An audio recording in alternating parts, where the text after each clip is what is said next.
Renee and Desmond are sitting at their kitchen table on a Tuesday night, and there's an envelope between them that neither one wants to open. It isn't a bill. It's from their mortgage servicer, and the subject line reads Annual Escrow Account Disclosure Statement, which is the most boring arrangement of words in the English language, and also the reason they're about to have the worst conversation of their marriage. Desmond opens it. Their payment just went up $307 a month. Not their rent, not an adjustable rate. Their 30-year fixed mortgage, the one their loan officer kept calling locked in. They didn't refinance, they didn't miss a payment, they didn't sign a single new document, nobody even called them. The interest rate on that loan is exactly what it was the day they closed, down to the decimal, and it will still be that number in the year 2056. The rate is locked in. The payment is not. My name is Nick, and I've spent an unreasonable amount of my life reading mortgage paperwork nobody is supposed to actually read. If you own a home or you're saving to, hit subscribe and drop a like, because today we're taking apart the trap that gets almost everybody.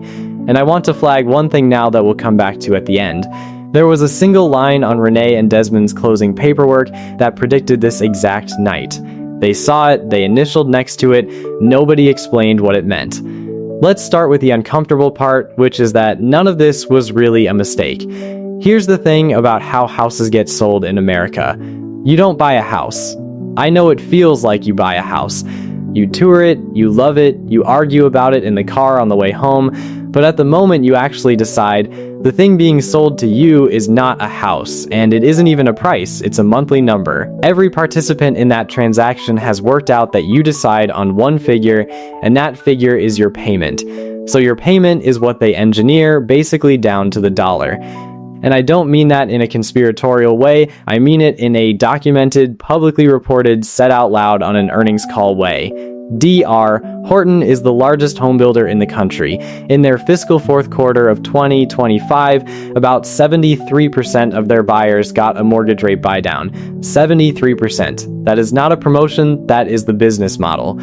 Their communications executive told investors they were leaning in harder on advertising a 3.99% rate, and that the average rate sitting in their backlog had dropped below 5%.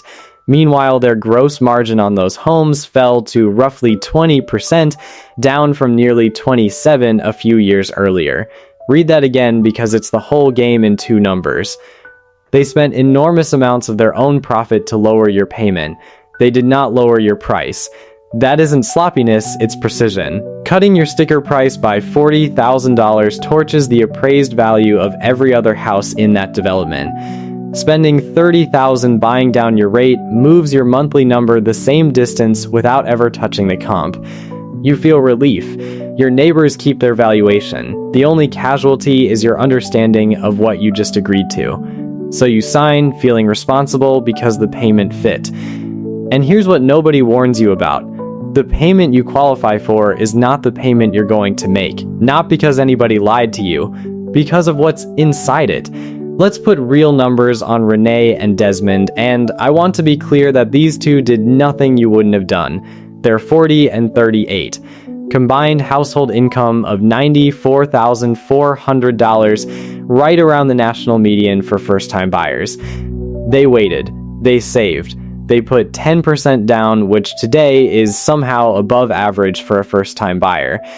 They bought at $412,000 below the national median existing home price. Put 10% down on that, and you're handing over $41,200, which leaves you a loan of $370,800. At 6.66% on a 30-year fixed, your principal and interest lands at